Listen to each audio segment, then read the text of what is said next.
বন্ধুরা এই মুহূর্তের বিগেস্ট আপডেট কিছুক্ষণের মধ্যেই প্রকাশিত হয়েছে এনএমজিএনএম 2024-এর রেজাল্টের ডেট, অর্থাৎ রেজাল্ট কবে প্রকাশিত হবে।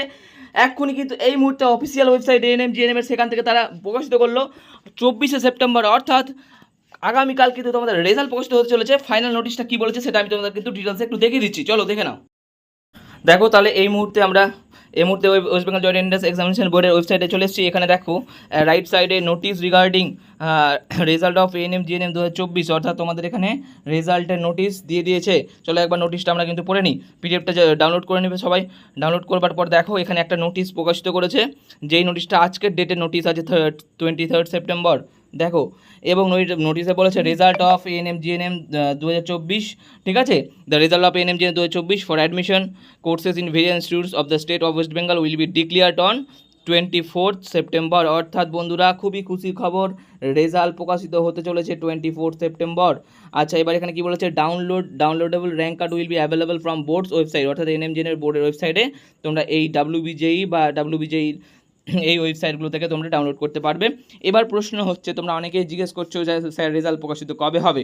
দেখো আমি লাস্ট ইয়ার অর্থাৎ 2023-এর ডেটা বলছি। 2023-এর রেজাল্ট প্রকাশিত যখন হয়েছিল আমার এক্স্যাক্টলি মনে আছে, তখন মোটামুটি 3টের পরে রেজাল্ট প্রকাশিত হয়েছিল। এবার অনেকেই আমাকে প্রশ্ন করতে পারো যে স্যার কবে রেজাল্ট, কালকে কখন রেজাল্ট প্রকাশিত হবে। দেখো এটা আমার পক্ষে বলা সম্ভব নয় বা কারোর পক্ষে বলা সম্ভব নয়, তবে এটুকুন শিওর থাকো বিকেল 4টার মধ্যেই রেজাল্ট প্রকাশিত কিন্তু হয়ে যাবে, তার বেশি লেট করবে না, ঠিক আছে। যদি তোমরা দেখো যে 12টা বা 1টা 2টো অবধি দেখো যে রেজাল্ট দিচ্ছে না, তো 2টোর পরে অর্থাৎ 2টো, 2:30, 3টে, 4টার মধ্যে অবশ্যই রেজাল্ট কিন্তু দিয়ে দেবে। এটা কিন্তু অফিসিয়াল নোটিশ। এরপরে বলবো তোমরা নেক্সট স্টেপ কী আছে সেগুলো কিন্তু ভালো করে দেখে নাও। দেখো এবার তোমাদের প্রশ্ন, রেজাল্টের পরবর্তী কী স্টেপ আছে। দেখো এবার তোমাদেরকে ফার্স্টে বলি যে প্রথমে তো তোমাদের রেজাল্ট প্রকাশিত হচ্ছে। রেজাল্ট প্রকাশিত হওয়ার পর, ঠিক আছে, প্রথমে ফাইনাল অ্যান্সার কী দেবে, যেটা অর্থাৎ 23 সেপ্টেম্বর আজকে কিন্তু দিয়ে দিয়েছে। এটা ফাইনাল অ্যান্সার কি, তাহলে রেজাল্ট কবে দিচ্ছে, মানে রেজাল্ট মানে তোমাদের মাথায় রাখতে হবে র্যাঙ্ক কার্ড, যেটা 24শে সেপ্টেম্বর র্যাঙ্ক কার্ড কিন্তু আগামীকাল দিচ্ছে, ঠিক আছে। এবার নেক্সট স্টেপ কী আছে, প্রথমে দেখো তোমাদেরকে কিন্তু একটা কাউন্সিলিংয়ের রেজিস্ট্রেশন করতে হবে। রেজিস্ট্রেশন কী করে করবে সমস্ত কিছু ভিডিও আনবো। এখানে প্রত্যেকেই কমেন্ট করো তোমাদের স্কোর কত হচ্ছে, তাহলে আমি বুঝতে পারবো। একটা কাট অফ নিয়ে ভিডিও খুব শীঘ্রই আজকে রাতের মধ্যে নিয়ে আসতে চলেছি। প্রত্যেকে নিজেদের স্কোর এখানে কমেন্ট করো। তারপর দেখো প্রথমে রেজিস্ট্রেশন করার পর চয়েস ফিলিং করতে হবে, তারপর চয়েস লকিং করতে হবে। চয়েস লকিং হওয়ার পর একটা রেজাল্ট প্রকাশিত হবে, ফার্স্ট রাউন্ডের সিট অ্যালটমেন্টের রেজাল্ট প্রকাশিত হবে।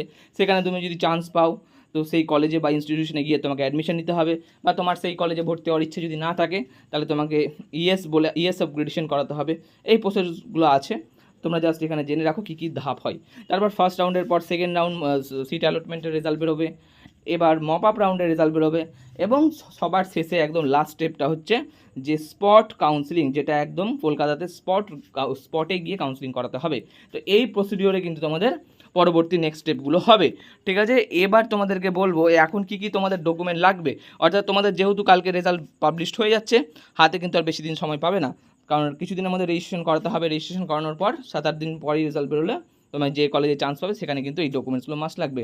যেমন মেডিকেল সার্টিফিকেট, এটা কিন্তু যাদের স্কোর ভালো হয়েছে অবশ্যই এখনই রেডি করো, কালকে থেকে পারলে রেডি করে নাও, ঠিক আছে। ডোমিসাইল সার্টিফিকেটটা রেডি করো।